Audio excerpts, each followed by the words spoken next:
Eu sempre fico impressionado quando vejo uma fogueira, como se fosse um ato de magia acontecendo na minha frente.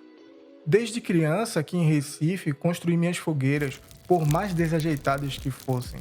Elas me faziam sorrir por pura alegria. Uma das coisas que eu mais gostava de fazer era procurar madeira velha pelo terreno dos vizinhos. Passava mais da metade do dia nessa aventura. Teve um ano, não lembro qual, que não achei nenhum galho velho, então me desanimei. Quando cheguei em casa, vi uma cadeira velha, aquelas que já estão quase desmontando. Eu não pensei duas vezes e pedi à minha mãe, e ela me deu a cadeira. Lá estava eu no quintal da minha casa, 6 horas da tarde, emocionado com aquele evento.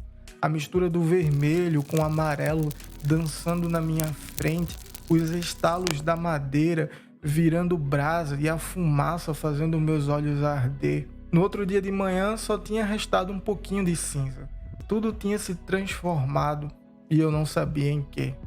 Quem se ocupava com a mudança das coisas que existiam no mundo eram os filósofos pré-socráticos, principalmente aqueles que são conhecidos como milesianos, que buscavam a origem do cosmos a partir de um princípio único, da arqué. Eles perceberam que existia uma certa dinâmica que era impossível de escapar.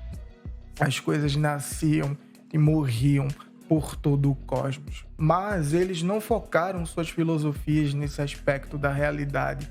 Por isso, deixaram passar essa questão do dinamismo que explicaria como a cadeira velha da minha mãe se transformou em tantas outras coisas.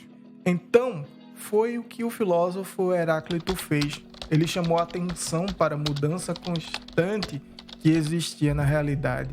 Ele disse que nada no mundo permanecia imóvel, que nada era fixo e estável. Ele é muito conhecido pelo seu fragmento a respeito do rio, que diz assim: descemos e não descemos ao mesmo rio, nós mesmos somos e não somos. Calma, sobraram 100 pedaços, fragmentos do pensamento de Heráclito.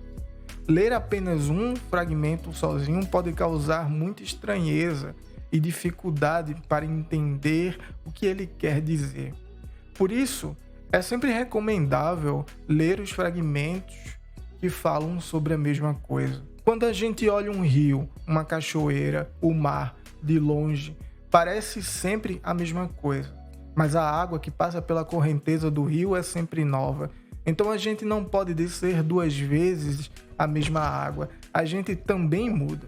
A gente é uma pessoa antes de entrar na água e uma outra pessoa depois de se molhar. Por isso, o filósofo pode dizer que a gente entra e não entra no mesmo rio, e que a gente é e não é. Por exemplo, para a gente ser o que somos hoje, foi preciso deixar de ser como a gente era antes. Eu não sou mais um menino que fazia fogueiras no começo dos anos 2000. Essa dinâmica vale para tudo que existe na nossa realidade, tudo que faz parte da nossa vida. Nada continua do jeito que é. As coisas só são reais enquanto mudam. Diz Heráclito, tudo flui. A vida da gente flui, as coisas fluem a partir de contrários. Como a minha fogueira, por exemplo.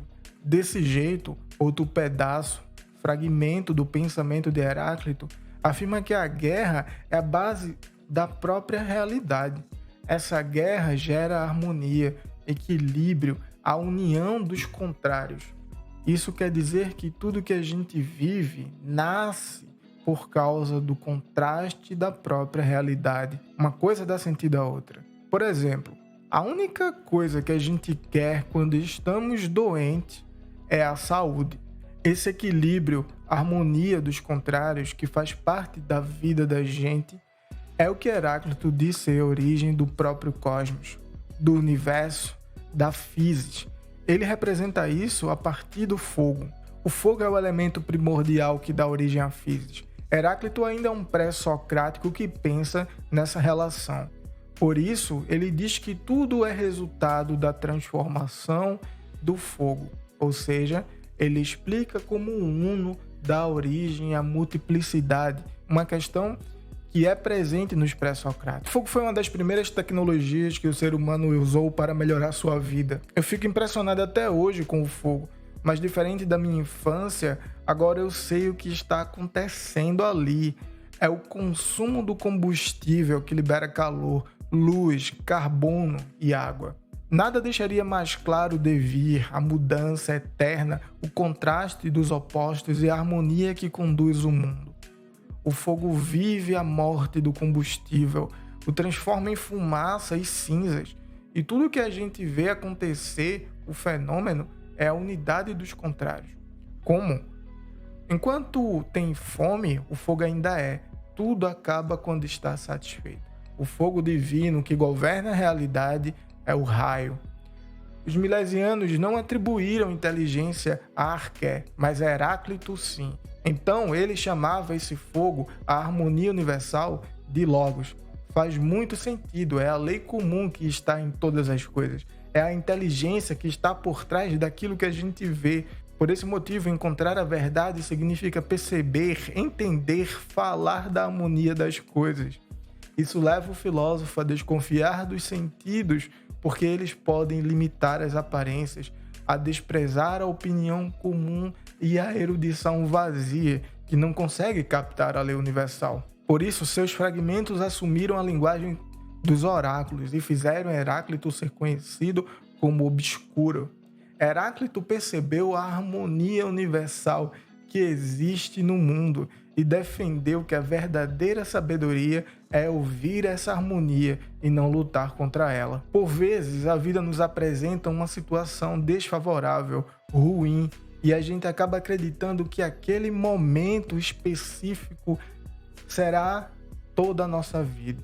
Mas, assim como no fogo, o momento ruim é apenas uma parte do devir. A situação vai mudar, a gente vai mudar e apenas a mudança permanece. Então, não adianta ficar preso numa situação qualquer. Vamos olhar para frente. Aperta o gostei se você achou legal esse vídeo. Abraços e até a próxima semana.